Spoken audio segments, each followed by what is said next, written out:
Hello po. Hello po sa inyong lahat. Isang magandang umaga po sa inyong lahat. Ngayon po ay Agis po ng September, 2025 anyo. At ang oras po ngayon dito sa Los Angeles, California ay alas 6:45 ng umaga. Araw po ngayon ng Miyerkules. At nais ko po mag-vlog mga kababayan, mga minamahal, patungkol po dito sa pagbagsak ni Chis Escudero. Ang title ko po ay Ang Sanhi ng Pagbagsak ni Chis Escudero. Ay marami pong dahilan yan, pero ang tatalakayin ko lang dito yung si Jinggoy at saka si Joel Villanueva. Opo. Dahil sila ay magnanakaw. Yan po eh. Yan po ang dahilan dyan. Of course, mayroon yung isa, kakulitan ni Marcolita. Okay, isa din yan, pero hindi ko tatalakayin yan. Yung kayabangan ni Robin Hood Padilla, isa din yan. Okay, baka matalakay natin yan. At yung member siya o member niya, yung kampo ni Escudero, ay magnanakaw po eh. Hindi ba? Ayan po eh. At kahit na sinong tao, ayaw na bang ma-identify dyan sa ang kasama mo ay magnanakaw? Hindi ba? O, ayan na nga. Yan po ang dahilan dyan. Okay. Huwag na nating i-discuss yan makulit si Marcolita. Ito lang munang kayabangan ni Robin Hood Padilla. Alam nyo po, yang politika, para po nanliligaw lang yan. O ikaw ay umaakyat ng ligaw. Ngayon, kung umaakyat ka ng ligaw, lalo na sa probinsya o aywan ko lang kung hanggang ngayon ay ay nangyayari yan. Mayroon kang alalay o mayroon kang, kung minsan ang tawag dyan bodyguard, kung minsan ay runner ang tawag. Kailangan mayroon yan eh. Pero kwan na lang, alalay na lang. O, inaalalayan ka na pupunta doon sa bahay nung babae o yung nililigawan mo. Ako po ay may nakita po ako na ganyan eh. Opo. Na yung bata sa akin, naobserbahan ko nga eh, bata sa akin ng mga 6 na taon, ay may alalay siya, mayabang. Oh, ay simple ay kung mayabang yan, eh, hindi siya pinatos nung magulang, nung babae, pati yung babae. Ngayon ay ito si Robin Hood Padilla, ganun yan eh. Mayabang eh. Hindi ba? Sasabihin niya na kahit sunugin ako, mangangamoy, Duterte pa rin siya. Ay kayabangan lang po yan eh. Hindi ba? Kaya naiinis ang mga tao. At saka yung huling sinabi niya ay talagang siya ay supporter ni Duterte. Ay samantalang ang nagpapasahod sa kanya, yung sweldo niya o yung mga benefits niya dyan, ay kinukuha po yan sa tax ng mga tao. Hindi ba? Yung value added tax natin. Pataas ng pataas yan. Kaya nagalit ang mga tao. Pero hindi po 'yan ang i-discuss ko. Pero okay na 'yon, kasi nga naihalin tulad ko na sa yung aakyat ka ng ligaw at kung magkasama ka ng mayabang, maangas, hindi ba? O puro pabida, hindi ba? Ay hindi ka magugustuhan nung babae na nililigawan mo. Ngayon ay ito rin, itong si Jinggoy Estrada at saka ito si Joel Villanueva ay magnanakaw pala ito Hindi ba? Kaya kwan din yan. Iyan din ang sanhi. Bakit bumagsak yan si Chis Escudero? Ito na yung kwento na inuugnay ko. Yun din, yung umaakyat ng ligaw na naobserbahan ko. May dalawa siyang kasama. Umaakyat siya ng ligaw. Ay yung dalawa niyang kasama nagnanakaw ng gulay. Opo, nagnanakaw ng gulay. Pero hindi niya alam. Hindi niya alam na ibinubulsa pala yung mga gulay. Ay di yung nagalit sa kanya. Yung babae at saka yung tatay, yung nanay ay simple kung ikaw ay nag-aalaga ng mga talong o kaya ay okra o kamatis o pitsay, alam mo kung nababawasan yan, di ba? Nagnanakaw yung dalawa niyang alalay. Kaya hindi siya pumapasa doon sa babae. Katulad yan nila Jinggoy ay magnanakaw, hindi ba? Si Joel Villanueva magnanakaw ay member siya member sila nung bloke ni Chis Escudero, hindi ba? Ay babagsak siyang ganyan. Aayawan po ng tao Ngayon, yung kinikwento ko sa inyo na nanliligaw, nung nahalata niya siguro o nalaman niya na yung dalawang kasamahan niya ay nagnanakaw ng gulay, pinalitan niya ng mabait. Yun ang isinasama niya ngayon. Dalawa din ang alalay niya, pero hindi na nagnanakaw. Ayun, pumasa siya dun sa babae at saka dun sa nanay, sa tatay, sa mga kamag-anak. Pumasa siya. Napag-asawa din niya. Ganun po hindi ba? Aakyat ka ng ligaw, tapos mayroon kang kasamahan na magnanakaw ay hindi ka papasa talaga. Ganun din po yan. Inihahambing ko lang po para maintindihan natin. At yan nga, inistorya ko na sa inyo, true to life po yan. True to life. Nagtataka siya bakit hindi niya mapasagot yung babae. Ay simple, yung kasama, yung alalay niya nagnanakaw ng gulay, hindi ba? Pag-uwi ay nasa bulsa na. Hindi niya alam. Kaya galit na galit sa kanya yung tatay. Lahat yun. Kasi alam nila alam nila kung nababawasan yung mga bunga. Alam nila yan. Opo. Ay ito po bakit ko nasabi na madidestroy. Ito po, John 10:10. Sabi po ni Jesus Christ sa John 10:10, the thief comes only to steal.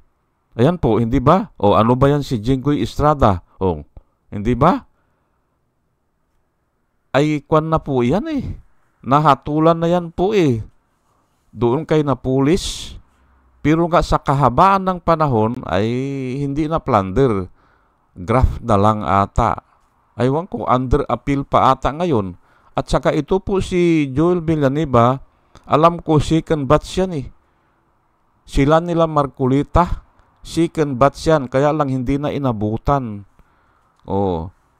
Nag-retire na, tapos na ang term ni Pinoy. Hindi na naabutan yung mga second batch. Na-involve din ito si Joel Villanueva at saka si Sagip Partilis, si Rodante Marcolita, hindi ba? Oh. Ayan po. Ngayon ay ito si Joel Villanueva ay involved na naman ngayon na mas malaki pa, hindi ba?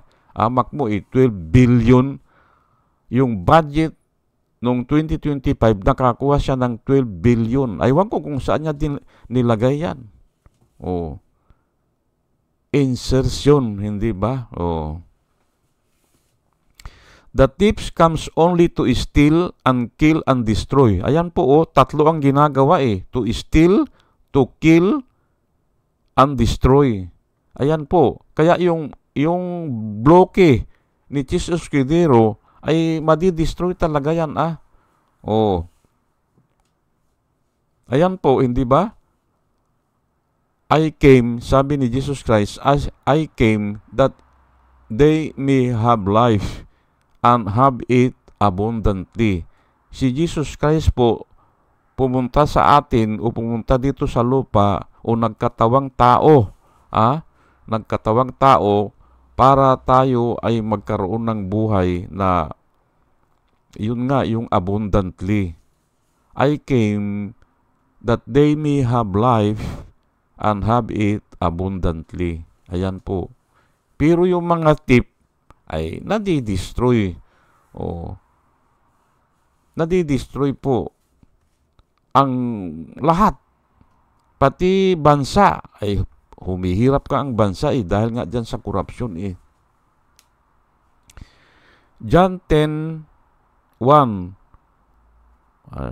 Most surely I say to you, he who does not enter the sheepfold by the door, but climb up some other way, the same is a thief and a robber. Yan po ang sabi ni Jesus Christ mababaliktad ba nila yan? Yun daw pumapasok sa kwadra o dun sa kulungan ng mga tupa na hindi dumadaan sa door at umaakyat lang in some other way, the same, sabi niya, is a thief. Magnanakaw, hindi ba? Thief and a robber. Ayan po. Ngayon, yung po ginawa ni Chis Escudero at saka ni ito si Joel Villanueva at kasama na rin ito si Jinggoy Estrada. Insertion po yun Hindi po legal yun. Bawal yun. Hindi ba? Kaya magnanakaw sila. He who does not enter the sheepfold by the door, hindi ba? Hindi nila dinaan sa tamang proseso. Kasi nga ibubulsa lang nila Ibubulsa lang nila. Kaya tip po sila. Magnanakaw po sila. Hindi sila ayaw nila ang tamang proseso. Yung pagdebatihan yan, yung insertion nga ang ginagawa nila Ano po ang sabi ni Jesus Christ? He who does not enter the sheepfold by the door, hindi ba? Hindi sila dumaan sa tamang proseso or by the door, hindi ba? Na kung saan makikita ng lahat at dumaan sila kung ano-ano. Ayan nga, insertion. Kaya mga magnanakaw po yan. Hindi po ako nagsasabi yan. Biblia po na hinahanap ko yung mga verse na yan para ipakilala o ipakita na bakit bumagsak itong ano ba ang sanhi? Bakit bumagsak si Chis Escudero? Ayan nga, may nakasama siyang magnanakaw at yung sobra ang yabang at si Marcolita sobra ang kulit. Ayan po, hindi ba? Punta na tayo dito dahil kulang ang oras natin. Proverbs 21 verse 6, getting treasures by a lying tongue is the fleeting fantasy of those who seek death. Ayan po nakasulat, getting treasures by lying tongue. Ayan nga mga sinungaling Kasama na po kasi yan magkapatid nga daw yan sa ating makabagong parlance, hindi ba? In today's parlance sa Pilipinas po, ang sinungaling ay kapatid ng magnanakaw, hindi ba? Ayan po, hindi po ako nagsasabi niyan. Kuwan na yan. Approve na yan, hindi ba? Nakasulat na yan. At walang pwedeng lumaban dyan. Ang sinungaling ay kapatid ng magnanakaw. Getting treasure by lying tongue, ayan nga hindi ba? Lying tongue sila nakakakuha sila ng mga kayamanan, hindi ba? Dahil sa lying tongue, hindi ba? Is the fleeting fantasy of those who seek death. Hindi ba? Fleeting lang yan. Makuha man nila yung kayamanan, saglit lang yan. Fleeting nga Fleeting. At nakasulat pa dito, fantasy. Parang pantasya lang yan. Ay nakasulat. Ayan ang nakasulat. Of those who seek death. Nagkuhan pa ng kamatayan yan Nagsasanhi ng kamatayan. Ngayon ay ito po talaga ang main topic ko dito. Hindi na magbabago yan. Opo.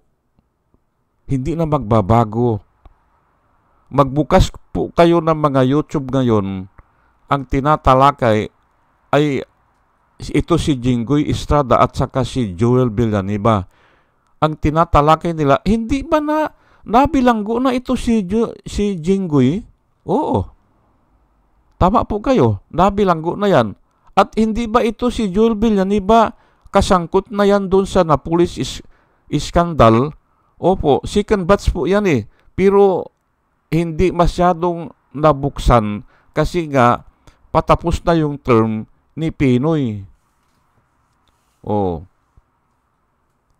Ganun po yan.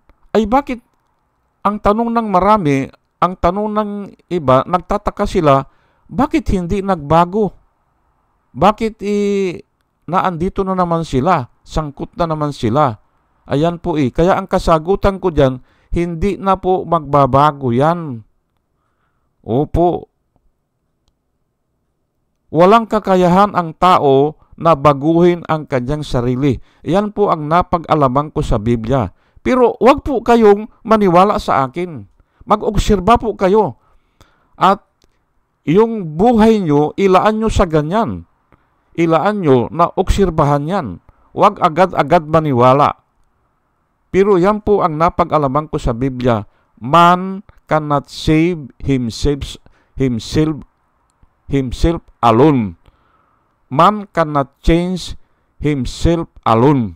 Yan po ang napag-alaman ko sa Biblia. Hindi mababago ng tao ang kanyang sarili. Walang kakayahan. Ang mababago lang niya yung magsuot ng sapatos na bulok.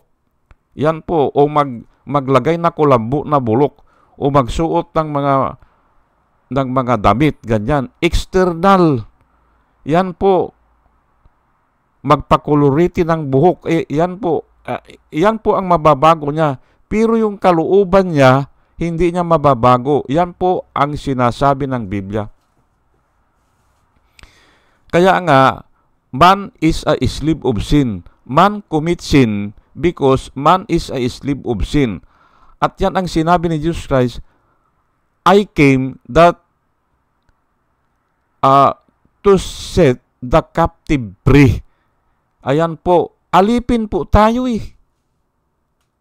Pero iba-iba ang porsyento o iba-iba ang antas ng pagkaalipin kasi nga iba-iba ang faith. Iba-iba po ang antas ng ating faith. Kaya ganun. Pero generally speaking, alipin po. Tinatanong nung iba, hindi ba nabilanggo na yan? Ay ang alam ko nga, mga 4 na taon sila nabilanggo yan eh. Kulang-kulang 4. Kasi nung after a while, nung naging presidente na si Duterte, after a while, nakalabas na sila. Kasi nga ay, hindi na plunder eh. Graft na lang. Ngayon, ito si Jinggoy ay nagkuhan pa siya. Appeal pa siya na wala na yung graft. Tatanggalin na yung graft. Ay aywan ko anong mangyayari dyan. Pero ito ngayon, nai-involve na naman siya. Kasi nga hindi mababago ng sarili niya o ng tao ang kanyang sarili. Pero baguhin nyo kung kaya nyo. Pero naniniwala po ako sa Biblia. Opo. Ang sinasabi ko po dito, yung yung kalooban. Pero yung mga, halimbawa, yung hindi ka lang magsigarilyo, pwede yan eh. Pwedeng baguhin yan eh. Pero kung minsan bumabalik din eh. Hindi ka na mambababae, hindi ka na mag-iinom ng alak. Kung minsan, naaayos yan. Pero kung minsan, bumabalik din eh. Pero itong ganito ay grabe na po ito eh, hindi ba? Kaya nga, hindi mababago ng tao ang kanyang sarili. Hindi. Walang kakayahan eh. Ligaw nga eh. Kung naniniwala kayo dun sa sinasabi ng Biblia o kinakanta sa mga simbahan na ang tao ay ligaw, ayan na nga. Ligaw eh. Paano mong aayusin ang sarili mo? Paano naman yung kapwa mo tao aayusin ka? Ay, ligaw din yun. Hindi ba? Pero mayroong nabuborn again. Mayroong kinahabagan ng Diyos. Ang tawag po dyan, kinahabagan ng Diyos. Ephesians chapter 2, verse 8 at saka 9. For it is by grace you have been saved through faith, and that is not from yourselves. Hindi ba? It is the gift of God, not by works, so that no one can boast. Ayan po, para walang magmalaki. Hindi ba? Ikaw ay mababago lang sa pamamagitan ng habag ng Diyos. It is through grace. Hindi ba? Habag lang eh. Ay kung hindi siya kahabagan ng Diyos, mababago ba yan? Hindi. Yan ang sinasabi ko dito. Ito nga si Joel Villanueva, nagtuturo po ito eh. Ng Biblia eh, hindi ba? At ang nakasaad sa Biblia ay baka binabasa din niya, for the love of money is the root of all evil.